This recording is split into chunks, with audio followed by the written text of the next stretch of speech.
अब हम स्टार्ट कर रहे हैं स्पेस ट्रस। स्पेस ट्रस क्या होती है आपको मैंने बता भी दिया था क्या होती है स्टार्ट में, तो बताएं क्या होगी, कौन एक्सप्लेन करेगा?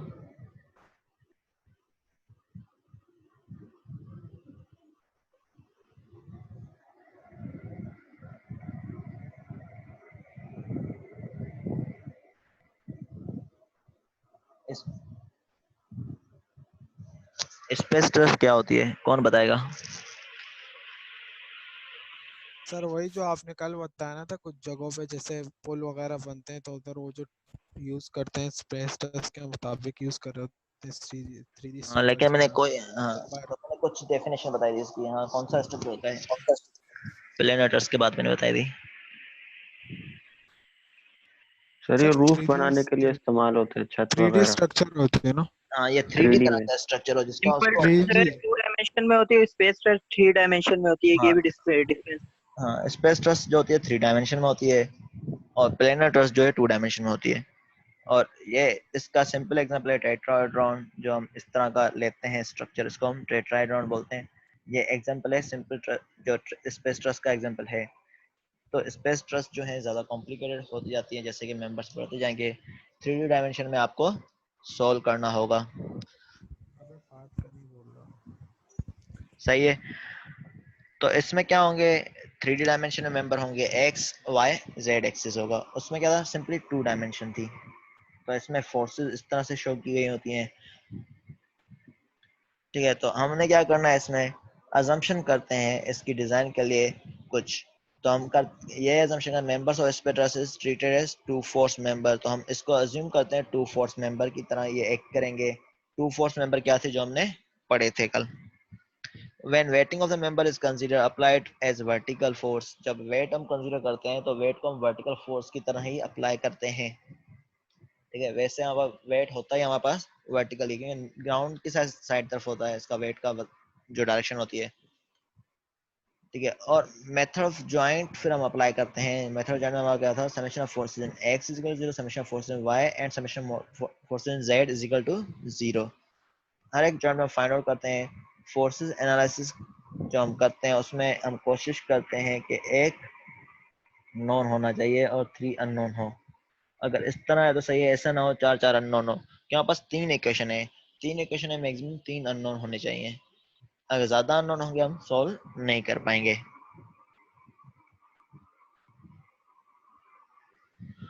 उसके बाद मेथड ऑफ सेक्शन अप्लाई करेंगे, अगर जरूरत है तो मेथड ऑफ सेक्शन अप्लाई करेंगे, वरना कोई भी जरूरत नहीं है। तो मेथड ऑफ सेक्शन तब अप्लाई करेंगे जब हमारे पास अगेन बीच से हमने फोर्सेस फाइंड आउट करनी हो, तभी हम मेथड ऑफ सेक्शन अप्लाई करेंगे, वरना हमारे पास जरूरत नहीं, डायरेक्टली फोर्सेस फाइंड आउट कर लेंगे जॉइंट से। ये एक एग्जांपल है, बुक में और भी एग्जांपल हुए हैं, वो आप लोग देख लेना। अब इसमें क्या है, determine the force acting in the member of space truss. हमने क्या करना है, डिटरमाइन करनी है फोर्स जो एक्ट कर रही है मेंबर्स ऑफ स्पेस ट्रस से। Indicate whether the members are in tension और कंप्रेशन, और बताया कि मेंबर टेंशन में है या कंप्रेशन में। ठीक है, तो हमने ऐसा पॉइंट सेलेक्ट करना है, कोशिश करना है जहां पर 3 अननोन हो, ज्यादा अननोन ना हो। ठीक है, तो 3 अननोन वाला पॉइंट कौन सा है, यहाँ पर देखें ई पॉइंट पे अननोन ज्यादा है। सी पॉइंट पे देखें 1 2 3 चारों ही अननोन है। यहाँ पर भी सभी अननोन है। यहाँ पर देखें 4 अननोन है, ये और ये खाली गिवन है। और ये पॉइंट कंसीडर करते हैं ए, तो यहाँ पर 3 अननोन है और 1 नॉन है। तो हम ए पॉइंट पहले सिलेक्ट करेंगे इसलिए। ठीक है, जैसे कि यहाँ पता चल जाए अननोन कितने हैं और नॉन कितना है, तो 3 अननोन है, 1 नॉन है। अब देखें इसकी डायरेक्शन क्या होगी पी की, ये किस एक्सिस में, ये वाला एक्सिस कौन सा है देखें। नेगेटिव हुआ है। ठीक है, नेगेटिव हुआ है, तो 4j हो जाएगा नेगेटिव में। पी की डायरेक्शन क्या हो जाएगी, -4j। और फोर्स किलो न्यूटन में गिवन है इसलिए किलो न्यूटन हमने नाम दे दिया इसका। ठीक है, अब ए बी पॉइंट किस तरफ है, A B positive Y. Positive आया है, इसलिए एफ ए बी जे दे दिया हमने।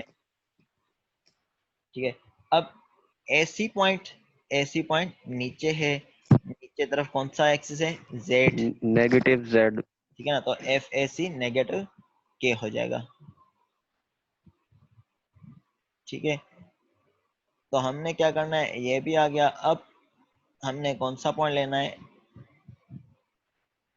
ये वाला पॉइंट रहता है। ये हमने फोर्सेस शो भी किए हैं इस डायग्राम में, ए पॉइंट से एफ ए इस तरफ है, ए सी इस तरफ है और ये इस तरफ है। तो एफ ए कहाँ आ रहा है, सेंटर में आ रहा है, ना एक्स एक्सिस एक है, ना एक एक्स की तरफ वाई की तरफ है, ना जेड की, तीनों में ये कॉम्बिनेशन है। तो हम क्या लिखेंगे, एफ ए ई, इसके लिए F A E is equal to F A E into, हम क्या करते हैं, पोजिशन वेक्टर फाइंड आउट करते हैं ए से ई तक। ए से ई तक हम क्या करेंगे, पोजिशन वेक्टर फाइंड आउट करेंगे, जिसको R A E upon R A E, unit vector की डेफिनेशन है F vector is equal to F magnitude into unit vector, तो उससे डायरेक्शन मिल जाती है, तो R A E upon R A E. तो आर ए ई आप फाइंड आउट करें, ए पॉइंट को पहले फाइंड आउट करें कितना दूर है और ई पॉइंट कितना दूर है। ए पॉइंट जो है यहाँ से कितना दूर है, 2 है, 2k है, 2 मीटर। ठीक है ना, तो 2k हो जाएगा ये, k की तरफ है, z की तरफ, -2 है, ठीक है। और ए ई कितना दूर है, 2 मीटर, किस एक्सिस में, 2 मीटर जो है x, ये देखें इस पॉइंट से कंसीडर करें तो x एक्सिस में कितना डिस्टेंस है, 2 मीटर, और y एक्सिस में कितना है, 2 मीटर। तो हम बोल सकते हैं 2i प्लस 2j, ठीक है, 2i प्लस 2j हो गया, क्लियर है। 2i एक्सिस का i आ गया और ये 2j हो गया, और ये पॉइंट यहाँ से कितना दूर था, सी पॉइंट से 2k, यही है। तो आर ए क्या होता है, ये आर से ए से ई तक लेना है हमने डिस्टेंस, तो R E minus R A लेंगे, तो 2i plus 2j minus 2k, यही होगा, 2i plus 2j minus 2k, ये हमने पुट कर लिया। अब इसका हमने अंडर रूट फाइंड आउट करना है। अंडर रूट फाइंड आउट करेंगे, जैसे कि हमारे पास मैग्नीट्यूड मिल जाए, तो हमारे पास under root 2 square plus 2 square plus 2 square, तो अंडर रूट 12 हो जाएगा। अंडर रूट 12 से इसको डिवाइड करेंगे तो आपके पास मिल जाएगा 0.577i plus 0.7577j minus 0.577k, ठीक है। ये यहाँ तक हो गया। ये वाला मर्जी स्टेप आप दिखाएं या ना दिखाएं, ये मैंने वैसे ही सिंप्लीफिकेशन दिखा लिया है, जैसे कि आपको आई जे के सेपरेट करने में ईजी हो जाए। ये भले स्टेप ना भी दिखाएं, इससे कोई प्रॉब्लम नहीं है। तो हमने क्या किया है, ये फोर्सेस जो है कौन से, यहाँ पर पी है, ए सी है, ए ई है, एफ ए बी, ये चारों फोर्सेस, तो हमने ये शो कर दी इज इक्वल टू 0। तो जो पी की वैल्यू थी हमने वो पुट कर ली यहाँ पर। अब सेकंड क्या है, ए बी की वैल्यू क्या है, एफ ए बी, जो ये पुट कर लिया हमने। ए सी की वैल्यू क्या है, माइनस एफ ए सी के, ये शो कर लिया। इस तरह एफ ए ई का हमने इसको मल्टीप्लाई करके शो कर लिया। ये हमने इसलिए शो किया जैसे यहाँ पर आई जे कंपोनेंट इजी सेपरेट करना इजी हो जाए। अब summation of forces in x, जैसे हमने बताया इक्विलिब्रियम की इक्वेशन हम अप्लाई करेंगे जॉइंट पे। तो summation of forces in X is equal 0, X में कौन सी है, एक ये है और कोई है,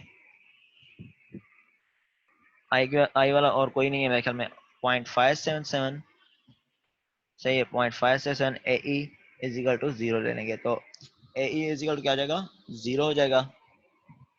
is the summation of forces in Y is equal 0, तो -4j plus F A B, और कौन सा है ये F A E, -4 plus A B 0.57 A E, ठीक है। इस तरह सेपरेट कर लिया, ये इक्वेशन आ गई, इक्वेशन 1। इस तरह summation of forces in Z, Z कौन सी है, एफ ए सी, और कोई है के वाला, ये है 0.577, तो ये आ जाएगा minus F A C minus 0.577, ठीक है। तो ये आ गया minus F A C minus 0.577 is equal to 0। तो हमारे पास यहाँ पर मिल जाएगा, यहाँ से एफ ए सी मिल जाएगा, इसका रिलेशन मिल जाएगा इससे, तो इसकी वैल्यू आप इक्वेशन में पुट करेंगे, तो इनको सॉल्व करेंगे, आपको एफ, आपके पास एफ ए ई मिला हुआ है, इसकी वैल्यू पुट करें, यहाँ पर 0 आ गई, तो एफ ए सी मिल गया। एफ ए सी और एफ ए की वैल्यू इस इक्वेशन में पुट करेंगे, एफ ए की इसमें पुट कर ली, तो एफ ए बी मिल जाएगा। कितना मिल जाएगा, ये 0 हो जाएगा। F A B is equal to 4, ये उस तरफ चला जाएगा क्योंकि ये 0 हो गया है। F A B is equal to 4 हो जाएगा, तो ये 4 आ गया। तो हमने कंसीडर किया गया था, टेंशन में किया था, तो इसलिए टेंशन आ गया। अब जॉइंट बी ले रहे हैं सिमिलरली, अब ये वाला हमें मिल गया है कितना है, तो जॉइंट बी है, तो यहाँ पर हमने अगेन फोर्सेस शो करनी है। देखें यही शो किया गया है, ये 4 आ गया, ये वाला हमने शो किया था, बल्कि ये डायग्राम है, तो हमारे पास यहाँ एफ ए बी कितना आया था 4 आया था, ये हमने शो कर लिया। आर बी ऊपर है, आर बी के एंगल किस किस के बीच में देखें, ये देखें जेड के साथ नहीं है, ये वाली एंगल जो है किसके साथ है, एक्स और वाई एक्सिस में, ये देखें ठीक है। आर की क्या है, उस तरफ एंगल गिवन है, और ये शो किया गया इन्होंने एक्स और वाई एक्सिस में है, तो इन्होंने शो किया है बुक में जो फिगर गिवन है। तो हमारे पास ये हम लेंगे आई और जे कंपोनेंट इसका लेंगे, ठीक है। तो आई और जे कंपोनेंट हमने ले लिया इसका, बकाया फोर्स हमने शो कर लिया। अब summation of forces in X is equal to 0, ठीक है। और ये वाली किसके बीच में है, बीई,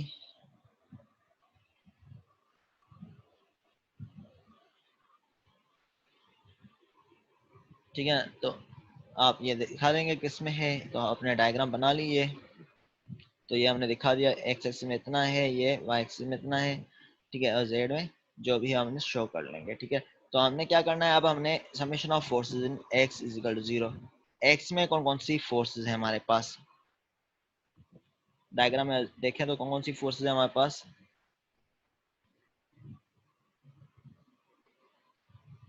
कौन कौन सी एक्सिस एक्सिस में, एक, आरबी का हॉरिजॉन्टल कंपोनेंट और एफ ई एफ बी का हॉरिजॉन्टल कंपोनेंट। जी हाँ, ये दो हो जाएंगे। तो ये एंगल फाइंड आउट करके डायरेक्टली इसने पुट कर लिया है, वरना तो आप साइन 45 या कोस 45 हम लेंगे, कोस 45 की वैल्यू पुट करेंगे तो आपके पास ये आ जाएगा, कोस 45 आएगा इसका हॉरिजॉन्टल कंपोनेंट के लिए, तो कोस 45 से आरबी आ जाएगा। इस तरह summation of forces in Y, Y में कौन सा है, एक ये है बी डी, यही है एफ बी डी की वैल्यू क्या ली थी हमने, फाइंड आउट की है या नहीं की, बल्कि ये जेड एक्सिस है, यहाँ पर एफ बी डी नहीं है जेड एक्सिस। क्योंकि ये जेड एक्सिस है, स्टैंडर्ड में वो नीचे वाई होता है, लेकिन अभी 3D डायमेंशन में इसलिए ये जेड में एफ बी डी। तो ये वाई एक्सिस में कौन सा है, एफ ए बी,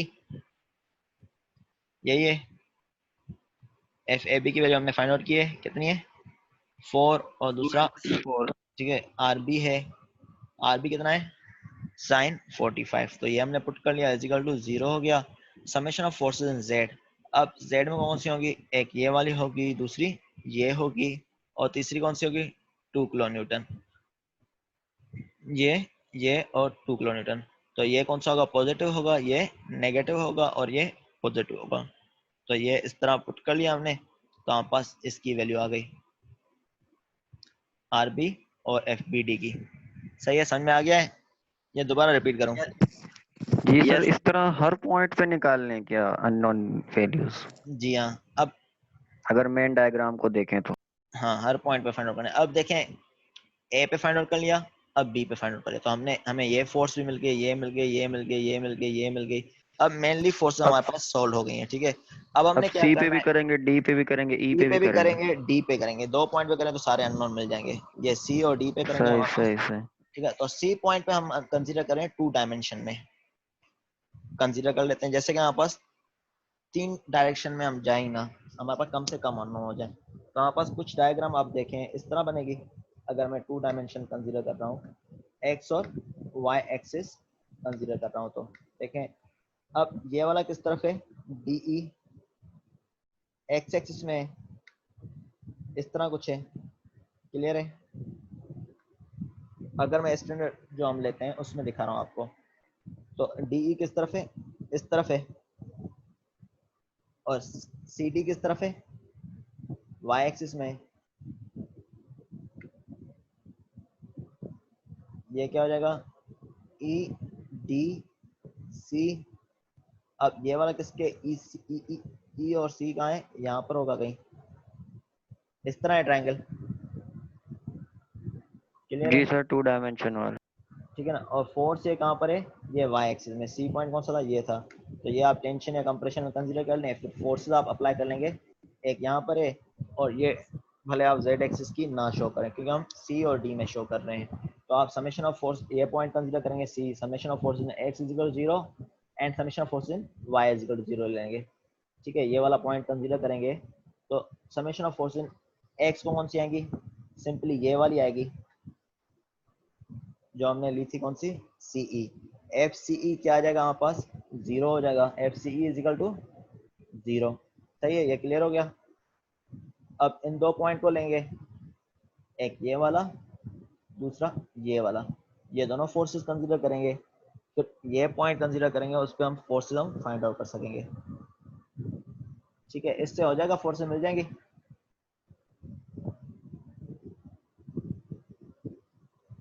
या दोबारा करवाऊं, हो जाएगा या नहीं?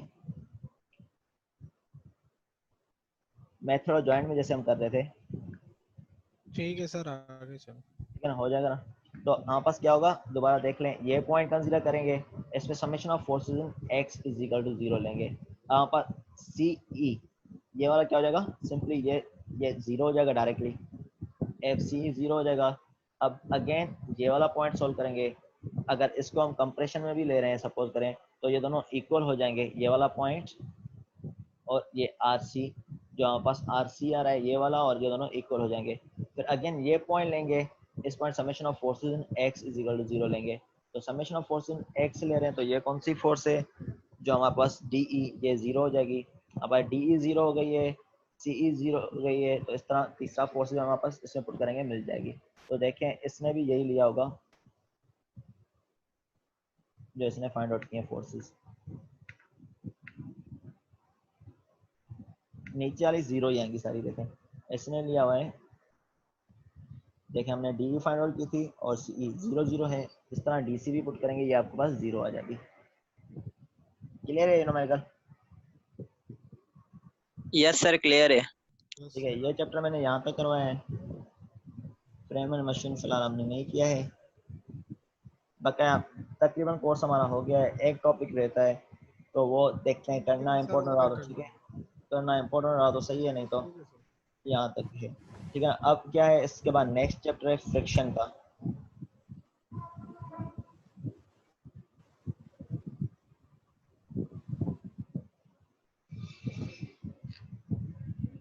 चैप्टर 8 है फ्रिक्शन।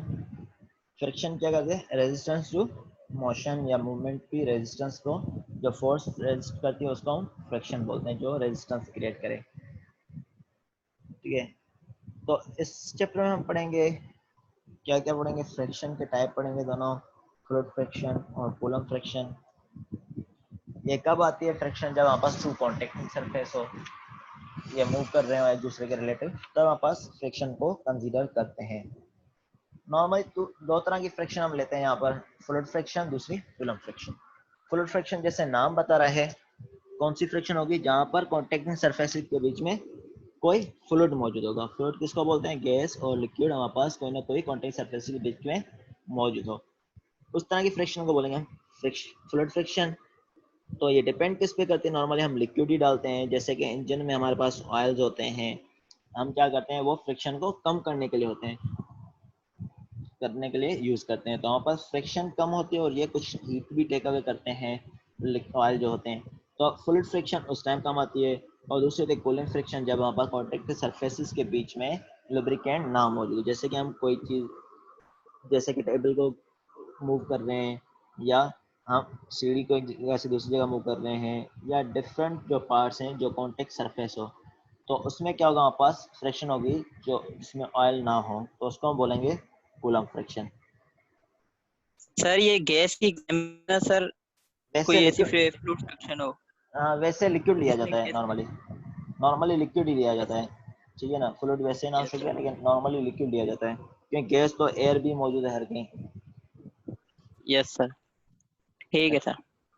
अब थ्योरी ऑफ ड्राई फ्रिक्शन है।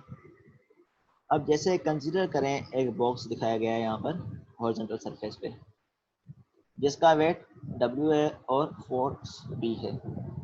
जब ये कांटेक्ट में होंगे तो हमारे पास क्या होगा, कुछ फ्रिक्शन होगी जो उसकी मूवमेंट को रेजिस्ट कर रही होगी, जिसको हम बोल रहे हैं नॉर्मल फोर्स, क्योंकि बॉक्स इस टाइम मूव नहीं कर रहा है, तो हमारे पास फ्रिक्शन जो होगी, हमारे पास नॉर्मल फोर्स, इसमें नॉर्मल फ्रिक्शन होगी, ठीक है, तो यहाँ पर इसमें क्या है, कुछ ना कुछ नॉर्मल रिएक्शन क्रिएट कर रही होगी। इसका वेट क्योंकि ऊपर से नीचे है तो ग्राउंड इसकी रेजिस्टेंस कर रहा है, जिसको हम नॉर्मल फोर्स बोलते हैं। ये वेट कहाँ होगा, इसका नीचे होगा, तो जमीन इससे ऊपर कुछ ना कुछ जो कॉन्टेक्ट सर्फेस दूसरा है वो इसमें कुछ ना कुछ रिएक्शन क्रिएट कर रहा है, जिसको हम बोलते हैं नॉर्मल फोर्स, जिसको n से शो किया गया है।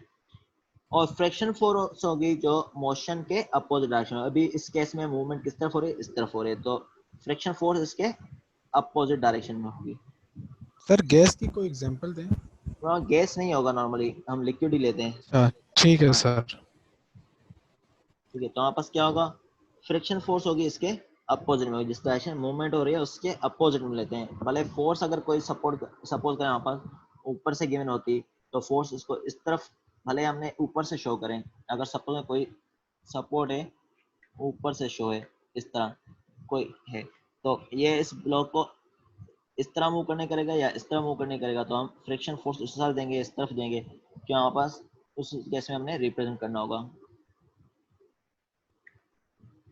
ठीक है ना, तो अगर ऊपर से सपोर्टेड है तो ब्लॉक जो है इस तरह मूव कराने करेगा, तो मूवमेंट उस तरफ होगी, फ्रिक्शन उस तरफ हो जाएगी। लेकिन अभी हमारे पास क्या है, हॉरिजॉन्टल से ही गिवन है फ्रिक्शन, कोई सपोर्ट से नहीं गिवन, तो हमारे पास मूवमेंट के अपोजिट में डायरेक्शन में होगी फ्रिक्शन। तो ये वाली डायरेक्शन है अभी, तो फ्रिक्शन की डायरेक्शन अपोजिट है।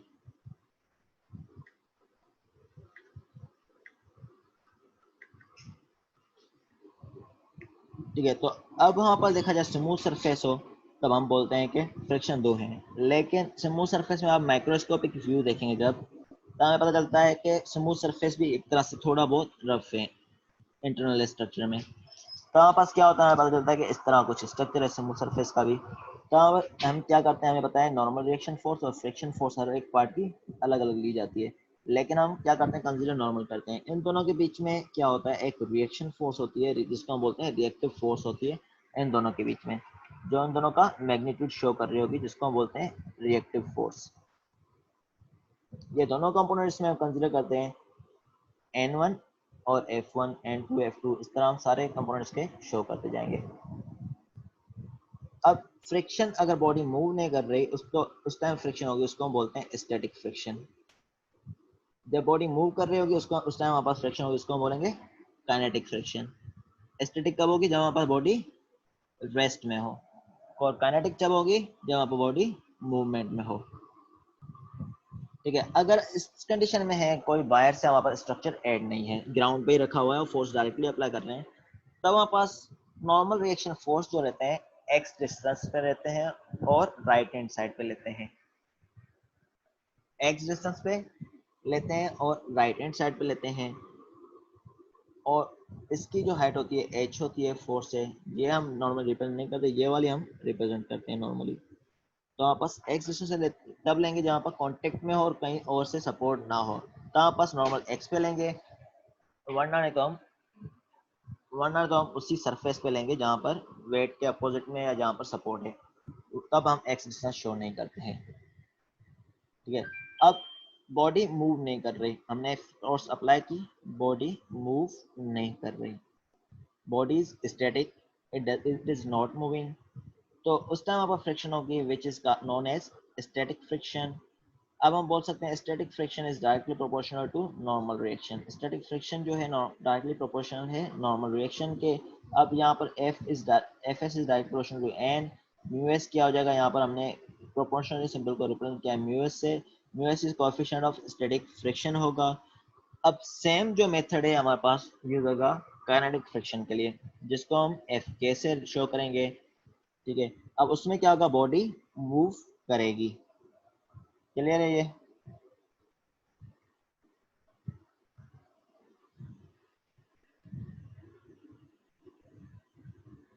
अब आप फाइव एस लेते हैं, ठीक है सर आगे चले। Five s is equal ten inverse y over x. Y component कौन सा है, एन, और एक्स कंपोनेंट कौन सा है, एफ एक्स।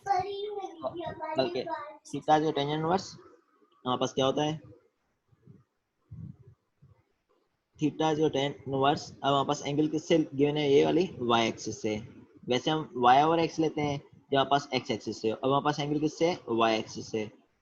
वाई एक्सिस है तो क्या लेंगे, वैसे वाई एक्स लेते हैं, वाई ओवर एक्स लेते हैं, यहाँ पर एक्स ओवर वाई लिया जाएगा, क्योंकि हमारे पास उलट एंगल्स है। जैसे हम साइन थीटा लेते हैं यहाँ पर अगर y एक्सिस एंगल होगी तो हमारे पास cos थीटा यहाँ पर हो जाएगा, जैसे y एक्सिस के लिए होगा, इस तरह ये भी उलट हो जाएगा यहाँ पर। ठीक है, तो हमने क्या लिया, एफ एस और एन ले लिया, थीटा जो five s is tan inverse F S और एन। तो एफ एस हमारे पास क्या है, म्यू एस इंटू एन, इसकी वैल्यू हमने पुट कर ली, डिवाइड बाय एन कर लिया, टेंजेंट इनवर्स म्यू एस हो जाएगा। तो फाइव एस का फार्मूला ये वाला भी ले सकते हैं, या म्यू एस गिवन है तो directly tangent inverse mu S से हो जाएगा।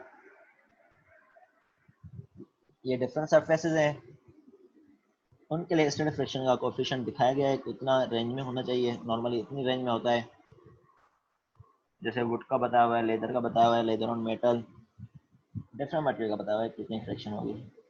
सरफेस के साथ वेरी करती जाएगी, क्योंकि हर किसी सरफेस की रफनेस अपनी होती है। इस तरह काइनेटिक फ्रिक्शन की सेम चीज़ें बताई हुई हैं। अब बताया गया ब्लॉक तब तक नहीं मूव करेगा जब पी बड़ी ना हो जाए स्टैटिक फ्रिक्शन से।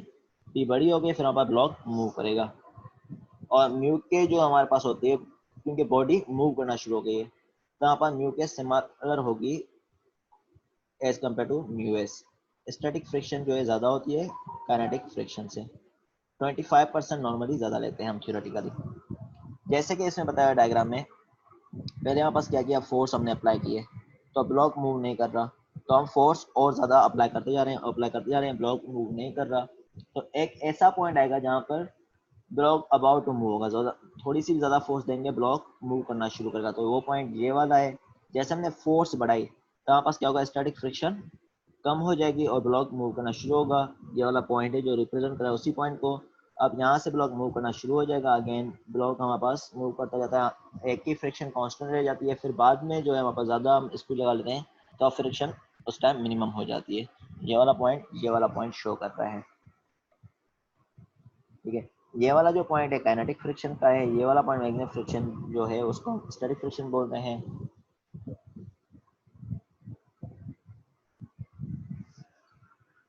अब इसमें भी क्या करते हैं, इक्वेशन ऑफ इक्विलिब्रियम लगाते हैं। ठीक है, इसके न्यूमेरिकल पे आ जाते हैं डायरेक्टली। अगर देखें एक यूनिफॉर्म क्रेट है और मास 20 kg है, इस क्रेट का मास 20 kg है, it is a uniform crate has a mass of 20 kg if a force P of 80 Newton is applied। Force जो है उसका मैग्नीट्यूड हमें गिवन है which is 80 Newton which is applied on the crate, determine if it in equilibrium। अब बताएं क्या ये equilibrium है। The coefficient of static friction is 0.3 और स्टैटिक फ्रिक्शन का कोएफिशिएंट जो है 0.3 हमें गिवन है, तो हमने बताना है whether it is in equilibrium और नॉट। ठीक है, तो अब हमारे पास मास होगा, वो कहाँ पर एक्ट करेगा, सेंटर पे करेगा, 20 kg है, इसको हम कन्वर्ट करेंगे वेट में, W is equal to mg से। m कितना है, 20 इंटू 9.81, तो ये हम रिप्रेजेंट कर लेंगे, जो सेंटर पे होगा 196.2। अब मोशन फोर्स इस तरफ है तो मोशन इस तरफ क्रिएट होगी और फ्रिक्शन फोर्स इसके अपोजिट में होगी, तो फ्रिक्शन फोर्स हमने अपोजिट में ली है। और डिस्टेंस कितने पे लिया है, ये अब कॉन्टेक्ट सरफेस है, देखें सरफेस क्या है अभी, कॉन्टेक्टिंग है दोनों, तो हमने किस पे लिया है, एनसी पे लिया है ये डिस्टेंस, तो एनसी इंटू एक्स हो जाएगा, और ये फोर्स आ गई, और ये एंगल 30 डिग्री गिवन थी। ठीक है, तो अब हमारे पास क्या होगा, summation of forces in X is equal to 0, summation of forces in Y is equal to 0। ठीक है, तो हम पास summation of forces in X ले रहे हैं, तो ये क्या हो जाएगा, पी गिवन है, ये क्या हो जाएगा 80 cos 30 minus f, 80 cos 30 minus f is equal to 0। हमारे पास एफ की वैल्यू मिल जाएगी यहाँ से, जो आ जाएगी 69.3। अब summation of forces in Y, Y में कौन सी है, एक ये है, second one is this and third one is this, तो -196 प्लस एन सी, और ये थर्ड कोऑर्डिनेट में और फोर्थ कोऑर्डिनेट बीच में आएगा, तो -800 साइन 30 माइनस 800 आगे, ये -800 साइन 30, एन सी पॉजिटिव, ये नेगेटिव हो गया। तो यहाँ पर इससे हमारे पास एनसी की वैल्यू आ जाएगी, एनसी की वैल्यू आ जाएगी 236 न्यूटन। अब हमने क्या फाइंड करना है, एक और वेरिएबल है जिसको हम एक्स बोल रहे हैं, तो मूवमेंट अबाउट पॉइंट ओ ले रहे हैं, तो इसको भी नहीं कंसीडर करेंगे, इसको भी नहीं कंसीडर करेंगे, एनसी इंटू एक्स हो जाएगा। अब देखें ये काउंटर क्लॉकवाइज डायरेक्शन में है मूवमेंट अगेन, और ये वाला कितना है, इसमें भी लिखेंगे क्लॉकवाइज और काउंटर क्लॉकवाइज कौन सा ले रहे हैं, और P का x कंपोनेंट हो जाएगा और y कंपोनेंट हो जाएगा इसका। तो x कंपोनेंट से डिस्टेंस कितना है 0.2 है और y एक्सिस से कंपोनेंट का डिस्टेंस कितना है 0.4 है। देखें वर्टिकल कंपोनेंट लेंगे तो हमारे पास 0.4 डिस्टेंस होगा और इसके लिए हॉरिजॉन्टल कंपोनेंट के लिए अगर हॉरिजॉन्टल कंपोनेंट इस तरह शो करेंगे, इसके लिए कितना है 0.2 है हॉरिजॉन्टल के लिए और वर्टिकल के लिए 0.4 है। ठीक है, तो हम इसके साथ सॉल्व करेंगे, दोनों पॉइंट कंसीडर करेंगे। तो ये हमने पॉइंट शो कर लिए इस तरह 800 साइन 30, देखें y से 800 साइन 30 था और डिस्टेंस 0.4 था। और ये देखें क्लॉकवाइज और काउंटर क्लॉकवाइज, ये काउंटर क्लॉकवाइज में होगी और ये वाली क्लॉकवाइज में होगी। तो ये क्लॉकवाइज में क्या होगा 80 cos 30 इंटू 0.2, ये माइनस में हो जाएगा 80 cos 30 इंटू 0.2, इसलिए NC प्लस x ये सोल्व करेंगे तो x की वैल्यू भी मिल जाएगी। ठीक है, इस तरह का आप सोल्व कर दिया हमने, हमें ये सारे पॉइंट मिल गए। अब बताना है कि ब्लॉक रेस्ट में है या मूवमेंट में। F is equal to mu S into n c, ये फार्मूला अप्लाई करेंगे तो हम मैक्सिमम फ्रिक्शन फोर्स कितनी होगी तो वो हम फाइंड आउट करेंगे। म्यू एस का हमें कोफिशिएंट गिवन है 0.3 और एन सी कितना है जो हमने फाइंड आउट किया है कितना है 236, इसकी वैल्यू हमने पुट कर ली तो 70.8 आ गया। तो 70.8 है और हमने जो फ्रिक्शन फाइंड किया 69.3, वो कम है इससे तो ब्लॉक रेस्ट में होगा। अगर ये ज़्यादा होती तो ब्लॉक मूव करता, इस टाइम ब्लॉक रेस्ट में है। इस तरह एक न्यूमेरिकल दूसरा होगा 8.2 बुक में, वो देख लेना आप लोग। अब ये न्यूमेरिकल लेडर से रिलेटेड है। The uniform 10 kg ladder in figure, book की फिगर जो है डायग्राम ये है। Rest against the smooth wall at b, अब रेस्ट कर रहे हैं स्मूथ वॉल बी पे and the end a rest on the rough horizontal plane, और एंड ए जो है रफ हॉरिजॉन्टल प्लेन पे क्या एंड ए है जो रफ हॉरिजॉन्टल प्लेन पे है। For which the coefficient of standard friction is 0.3, इसके लिए कोएफिशिएंट ऑफ स्टैंडर्ड फ्रिक्शन हमें बताया गया है। Determine the angle of inclination, हमें एंगल ऑफ इंक्लिनेशन बता दिए हैं लेडर की। And the normal reaction at b, and the normal reaction at b बताने हैं जबकि लेडर है on the verge of sloping. ठीक है, तो वेट हमें गिवन है, इसको हम पहले कन्वर्ट करेंगे और ये बताया गया कि लेडर स्लिपिंग पे मीन के मूवमेंट इस तरफ क्रिएट होगी।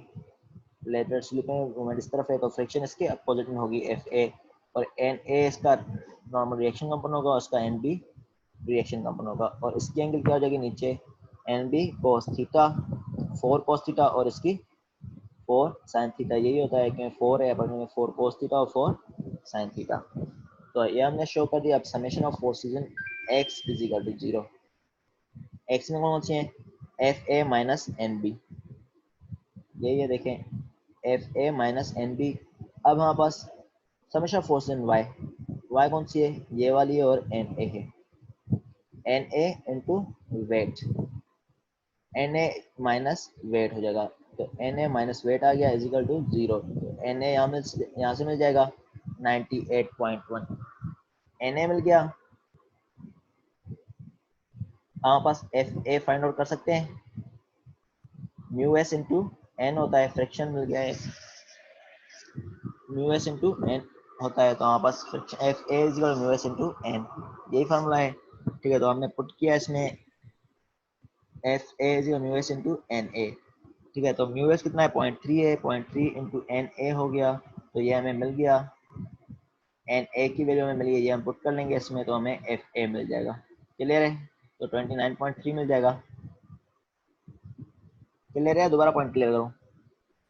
यस सर क्लियर है। क्लियर है सर, आगे चलें। ठीक है ना, तो एफ ए मिल जाएगा यहाँ पर आपको, ये एफ ए मिल गया तो आप इसमें आप वैल्यू पुट कर लेंगे। Yes sir.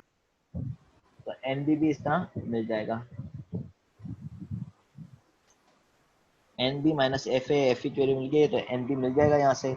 अब मोमेंट आपकी मर्जी है बी पॉइंट पे अप्लाई करें या ए पॉइंट पे अप्लाई करें, ये आप पे डिपेंडेड है। तो आप कौन सा पॉइंट कंसीडर कर रहे हैं, तो इसने ए पॉइंट कंसीडर किया है, ए पॉइंट कंसीडर किया तो इसकी एंगल क्या हो जाएगी, ये क्लॉकवाइज डायरेक्शन में मूवमेंट करेगा 98.1 होगा तो 2 cos थीटा और ये माइनस में आ जाएगा क्योंकि ये क्लॉकवाइज दे रहा है, तो माइनस 98.1 आ गया, ये रहा 10 इंटू मतलब 98.1 इंटू 2 आ गया 2 cos थीटा।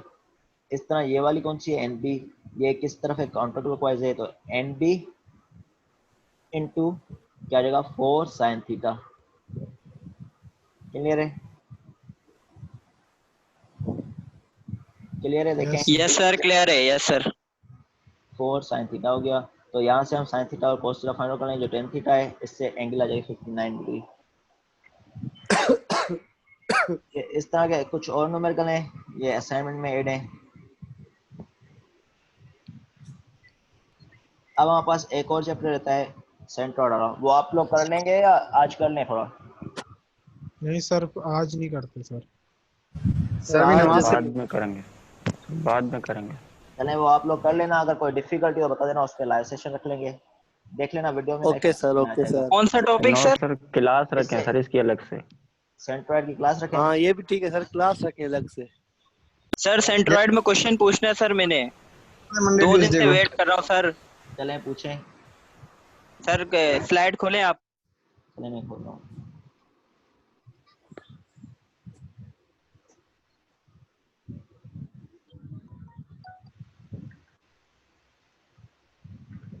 चैप्टर 9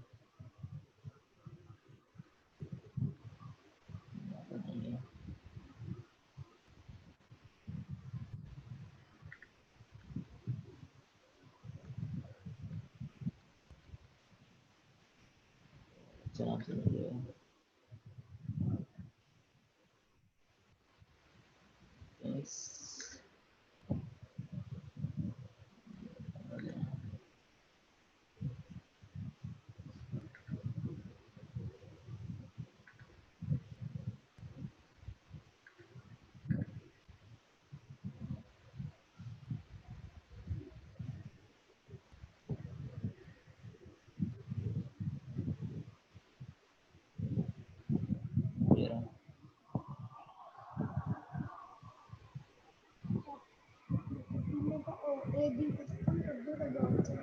ये आ गया सेंट्रोइड वाला चैप्टर।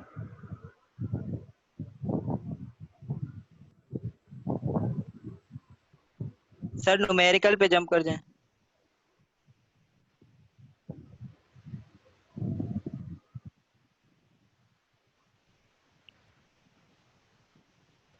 ये वाला देख लिया। Yes sir. सर इसमें जो है ना ये एलिमेंट शो किया हुआ है, तो हमें पता लग गया है कि x को y बार को y के बराबर लेना है और x को x बार के बराबर ले लेंगे हम लोग। इसमें जो